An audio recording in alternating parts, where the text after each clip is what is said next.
Read. Is fallen and is become the habitation of devils. This place is going to become the habitation of devils. Read. And the hold of every foul spirit. In the whole of every foul spirit. This place is going to be a cage for that. Read. And a cage of every unclean, hateful bird. In the cage of every unclean and hateful bird. All people hate our own people so much. We hate our own people. You hate somebody that look just like you. Somebody that worked the same job you work at. Somebody that's struggling just like you. You hate your own people. But let the white man come out here. Let the white man come out here and teach the word of God. Y'all will be on bending damn knee. That's what's wrong with our people. A bunch of paid slaves. Read. Verse 3. For all nations have drunk of the wine of the wrath of her fornication. All nations in league with America. You think you're going to run to China? They over there eating bats. Let me know how that worked for you. You think you're going to run to Ghana? You think you're going to run to UK? You think you're going to run to France? You think you're going to run to Spain? Everybody in league with America. You're not running the arm of God. Read. And the kings of the earth have committed fornication with her. The people you put your trust in, they in league with America. They committed fornication with this place. Everybody got to get it for what they have done to the sons of God. Everybody got to pay. Everybody. Read. And the merchants of the earth are waxed rich through the abundance of their delicacies. So even when you look at the stock market, the people going crazy because the Dow dropped 200 points. When the stock market finally crashed, a lot of white people going to kill themselves. You know how to get by off $10. They don't. They don't. You know how to combat the struggle. You ain't never had nothing. They don't. They don't. Read. Verse 4. And I heard another voice from heaven saying, come out of her, my people. Come out of her, my people. Now, if God loved everybody, why didn't he say come out everybody? Because he only chose a certain group of people. Come out of her, my people. Stop thinking like them. Stop dressing like them. Stop walking like them. Stop talking like them. Because God is supposed to be the father and governor of your whole life. This government is going to fall, man. This place is going up in smoke. Whether you believe it or not, it's before your face.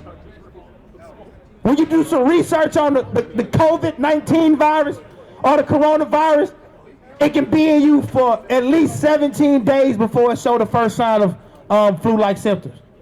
By the time you get a sore throat, it's too late. One person had it a month and didn't even know it. So they telling you 11 people died here, 7 people died here. The government is preparing for 95 million people to be infected with this and millions of deaths. Your government not telling you the truth. They're not telling you the truth. They're not going to tell you the truth. You going out and buying hand sanitizer and masks is not going to stop the coronavirus. Half of y'all already got it anyway. The walking dead. But the sons of God, we in the land of Goshen. Read. That ye be not partakers of her sins, and that ye receive not of her plague. So the Most High say, come out of her, because if you keep being like them, you're going to catch that corona. You're going to catch that bird flu. You're going to catch all the plagues and all the diseases that's coming to this place, because why? You set them up to be your God, you're going to catch their judgment. Read. Verse 5. For her sins have reached unto heaven. This place sins has reached up to the heavens, man. This place sins has reached up to the heavens. A lot of people think God is asleep or something. Man, God is letting this place cast their own sins upon their own head. When the Lord send the Christ, it's over. This place on borrowed time, man. Everybody walking around. You got people already planning their Christmas list for December 26th, 25th. You might not got that long. Your mind, you already planning to do wickedness. You like, man, this Thanksgiving, I'm going to do this. Or this Halloween, I'm going to do this. Oh, for Easter, I'm gonna do this. How the hell you know you got that long? How you know you got that long? Keep count slackness. Read. And God have remembered her iniquities. And God remember the sins in this place. Read. Verse 6, reward her, even as she rewarded you. Okay, so if somebody kill your whole family, and how you gonna reward them? You gonna buy them a car? Somebody raped your grandmama and raped all your people, whipped their backs open with whips, hooked a man up to 2 horses and ripped them apart. How you repay that man? You buy him a mansion? Or you declare war? You declare war, don't you? I ain't buying a nigga raped my mama, I ain't buying him no car. Somebody gotta go. Somebody gotta go. Reward thee. That means payback. The Most High said, we say he gonna reward you, he gonna pay you back, but it ain't gonna be to your liking. Name me one slave master has been brought up on charges. Name me one slave master that has been brought up on charges. My daddy, the whole family, was held against their will. If you did leave, they either come get you or have somebody kill you or whatever.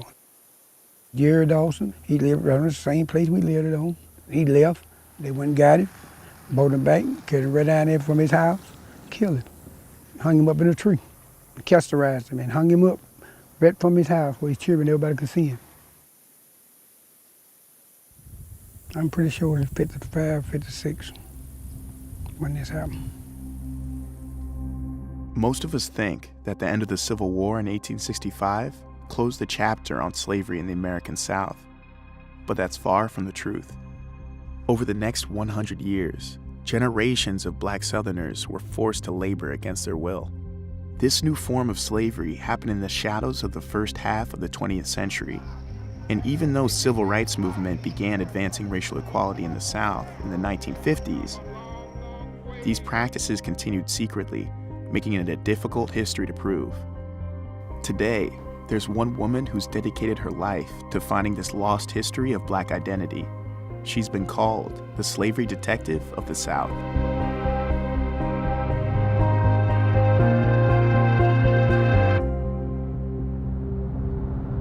After slavery, these are like 1921, 1930, 1940s to 50s, and some of them to the 60s.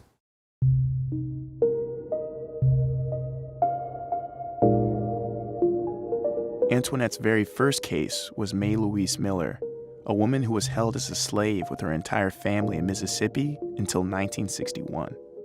Though May passed away in 2014, Antoinette took us to see one of her brothers, Arthur Miller. May and Arthur being two of the older sisters and brothers, they remember a lot.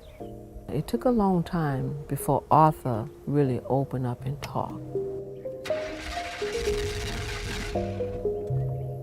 We lived on, I don't know what would you call it, but something like a plantation to me. It belonged to several different white people. They all was family, I guess. And you couldn't leave. And if you did leave, they either come get you or have somebody kill you or whatever. That's what happened.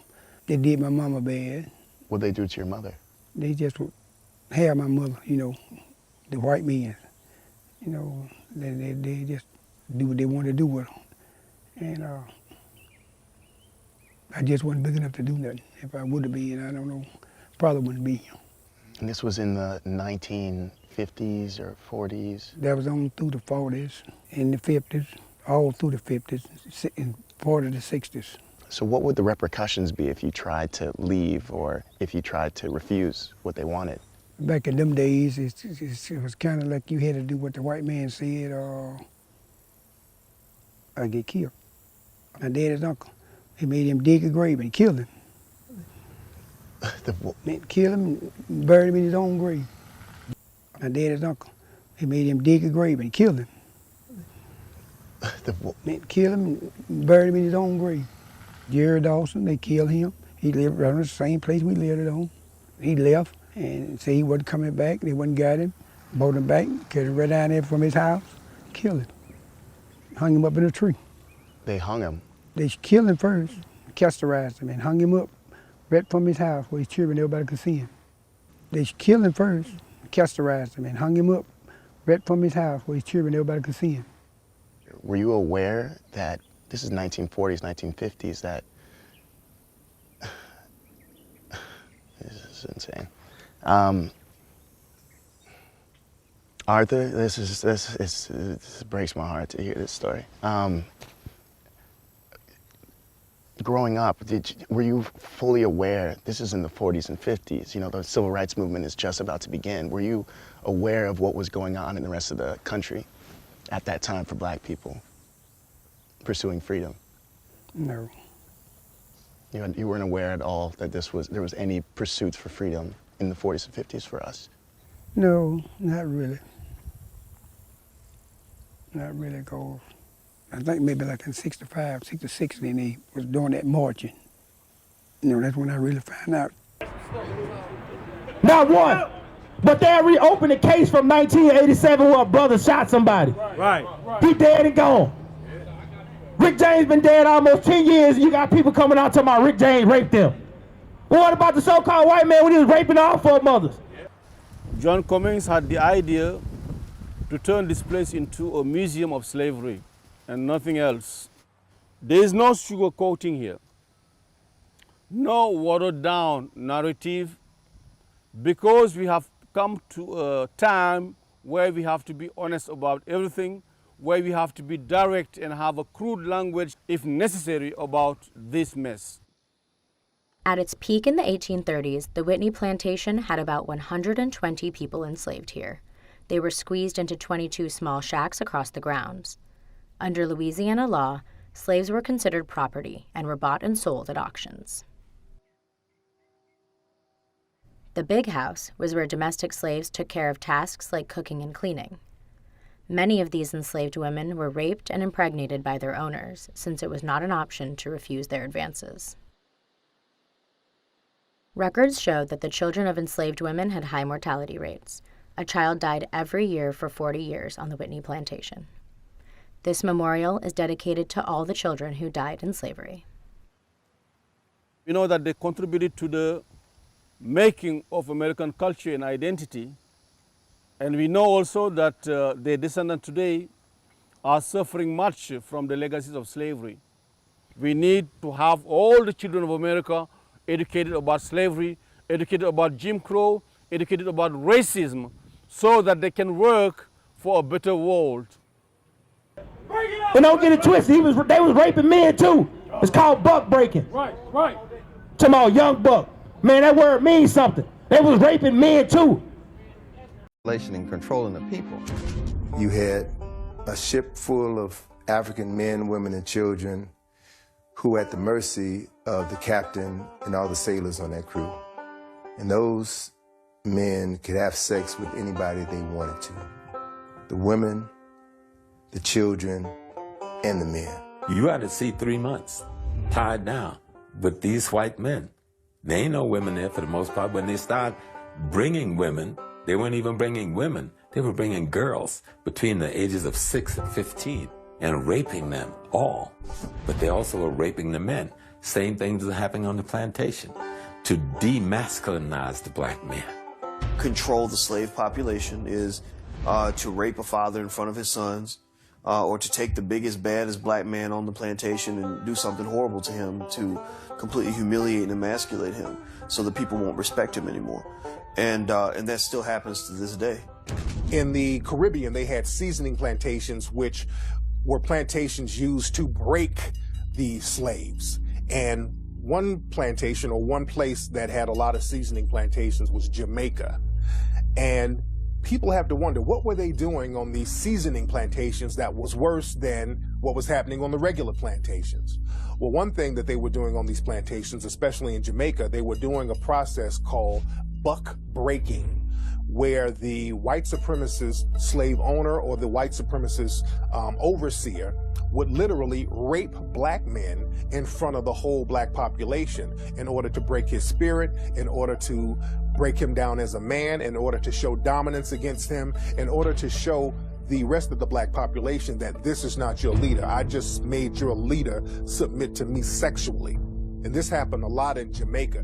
This is why homosexuality is so looked down upon in Jamaican culture today. And it was a way primarily of cutting down those who would rebel. In other words, it was a matter of power and control and domination. And they would call it buck busting, but it was really butt busting. Slavery continued until 1865 for about 2 generations, right? So how do you reconcile that? You can no longer bring in Africans, but you still have the business of slavery. So they still needed Africans to do the work down south, especially after the cotton gin was invented. So you had the creation of breeding farms.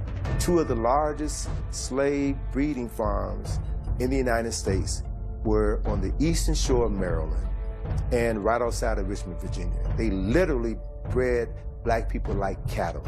They would have a strong black man have sex with a healthy black woman. That woman could be his mother, his sister, his aunt, his cousin. It didn't matter, because the end product was produce a child that I can sell, bodies that I can sell and ship down to Mississippi, Alabama, Georgia, South Carolina, North Carolina. It was a business. We had breeding farms in the United States that would put one person from one plantation against another.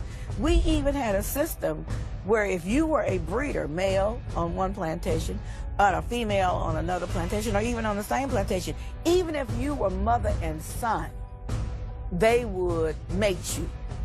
And so I tell a lot of my patients and a lot of my friends, you got to stop using the MF word, because that was a description of what actually happened when the paper bag would go over the head to put one breeder against another when they were related.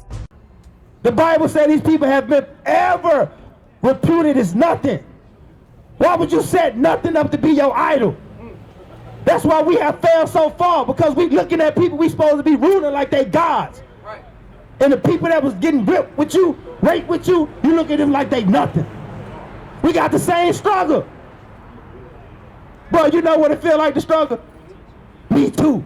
I can ask that question for everybody out here. Most of our people gonna say yes. You gonna have ones like, oh, no, I was born in Churchill, and my father and them there from Sharp Pump. I grew up in a pretty good household. Wake up, brother. You still a nigga. When it come down to it, you still a darky. That's why when LeBron James would start talking about politics, the lady told him what? Shut up and play basketball.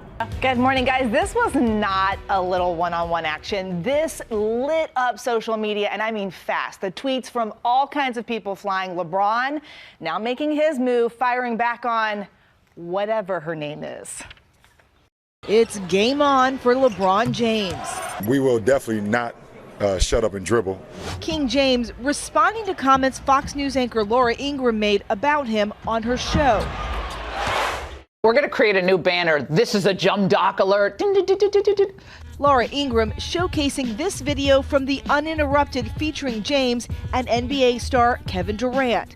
The #1 job in America, the point of person, is someone who doesn't understand the people and really don't give a about the people. I feel like our team as a country is not ran by a great coach. Must they run their mouths like that? So keep the political commentary to yourself, or as someone once said, shut up and dribble. That statement quickly lighting up social media. Other pro athletes jumping to James's defense, many calling Ingram's remarks racist. We don't want to hear nothing you got to say. Go dunk that basketball. Ain't nobody look like us sitting at the round table having deep discussions. Ain't nobody on behalf of the black delegation speaking up for us. You don't own nothing. You buy every damn thing. They already know what they got to do. Black Panther 2 is finna come out. Make sure those niggers line up again, and we trying to make this the biggest movie ever. Black Panther was the biggest movie. The other nations could have that. They sold out when Endgames came out. We cannot have these people outdo us. It's a psychological thing, something that small, but they showing you every day. How you spend all the money, but you don't have nothing. You know why? Because they condition you not to have nothing. Because they need you to work. They need you to work their jobs.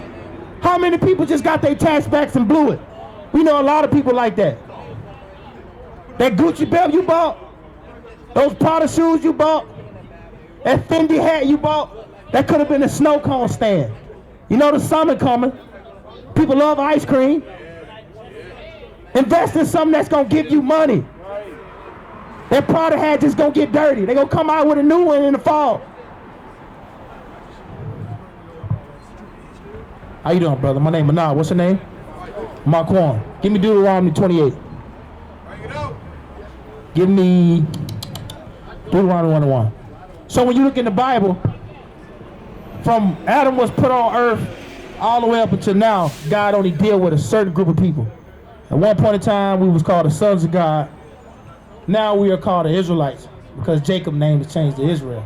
Israel just means prince of power. Still saying the sons of God. But the problem is the sons of God don't know who they are. Everybody else know who they are, but we don't. So if I tell you who you are and then you wake up and become my ruler, would it be wise for me to inform you of who you is? Or should I just tell you how great I am? That's what's done for us. That's why when you look in school, they only start with slavery. 1604. They never go back and tell you, well, a couple thousand years before that, in the Dark Ages, you had people like us ruling Europe. King James was a black man. He was no homosexual. But they tell you King James is white. They tell you that. One of the most knowledgeable institutions is Cambridge University. King James played a part in that. Somebody that's our ancestors played a part in that. But you can see it throughout time. A black man is responsible for the KFC recipe. A black man is responsible for Jack Daniels. A black man is responsible for the cotton gin. A black man is responsible for open heart surgery. A black man is responsible for the stoplight. The car too. The car too. Ford took that. And they killed him. A black man created a transmission that'll get you 100 miles a gallon. They killed him and stole this invention. Now the oil companies and the car companies got a pact together. They're going to wipe us out of the way. Because anybody that's consuming, you're going to make the best for your situation. Why would I make a car that give me 20 miles a gallon? Let's sit down at the table. Man, we came up with a car that make 100 miles a gallon. Kill him. Get him out of here. We can't have that because that's less money in our pocket. So you have to understand that God gave us something when you read in the scriptures that we the salt of the earth.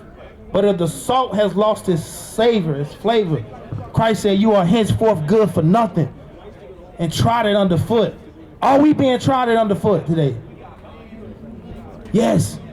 We've been killed in the street. Our women is being raped and snatched up. We can't do nothing about it. We have become nothing because the salt has lost its savor. If you got some salt at home and you put it on your food and it don't taste, you can't taste anything, you're going to throw it away. You don't need it.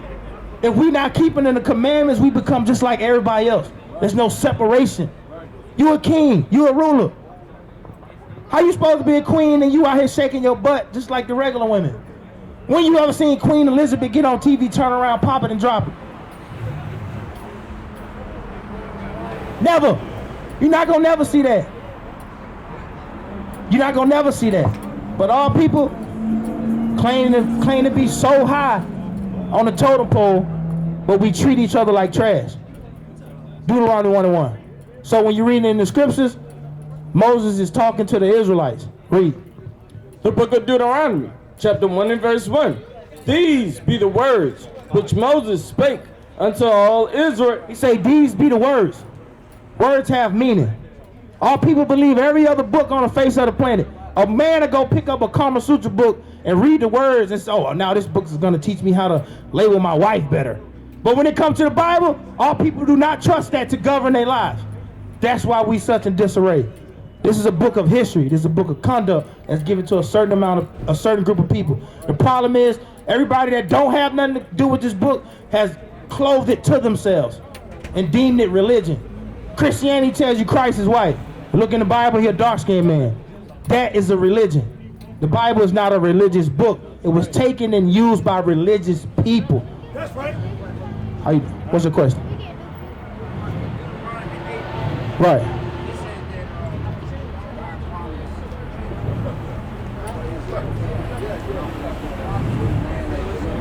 Right. Right. Right. Right. Deuteronomy 7. They messed up. Right. Exactly. That's the problem. Right. You're exactly right. Right. So if you tell your child not to do something, right, and you know you sat them down and told them thoroughly not to do something, and they do it anyway, are you gonna reward them or punish them? We under punishment. Read. Deuteronomy 7. The book of Deuteronomy, chapter 7 and verse 1.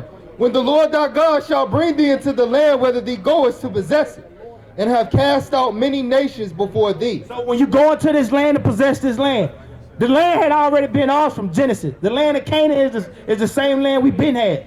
So if I leave my house for 30 years, if somebody move in it, is it their house or my house? It's still my house. You gonna get the hell up out of here. You can name it Canaan, you can name it anything you want to name it. It's still Jerusalem. It's still the land of Judah. It still belongs to the Israelites. Those Hamites gotta go. Read. And my bad, just like nowadays, you got white people on our land in Israel, right? The so-called Jewish, that's the white man. they white people. They call themselves Jewish, which means pertaining to what the Jews would do, but you're not. Every other nation outside of Israel, and also it could be Israel, because sometimes Israel act like Gentiles. So in the Bible, if you set up a Gentile God to be your God, you are going to be cast off because you acting like a Gentile. We was Gentiles at one point in time. We didn't know we was Israel. So when you look at the word Gentile, you got to understand the context is being said in. But to get back to the point, read. And have cast out many nations before thee. So God cast out many nations before us, read. The Hittites, the Jebusites, and the Amorites. Verse 3. Neither shalt thou make marriages with them. Thy daughter shall not give unto his son. So one of the things we weren't supposed to do is marry to other nations. You only can marry within your nation. It's a pitiful thing.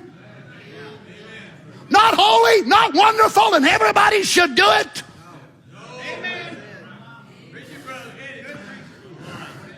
Friends, it's worldly.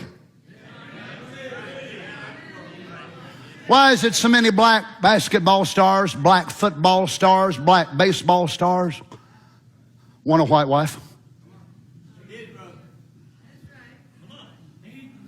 Why?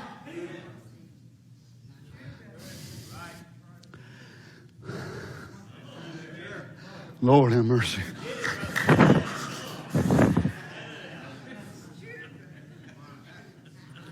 It's another defiance of God's law. It is a worldly way. And then it creeps over into the message. Tell me what's the difference in preaching against bobbed hair, painted face, shorts, all this, that, and other, being worldly, and we let this worldly means come right in, and we're afraid to say one thing about it.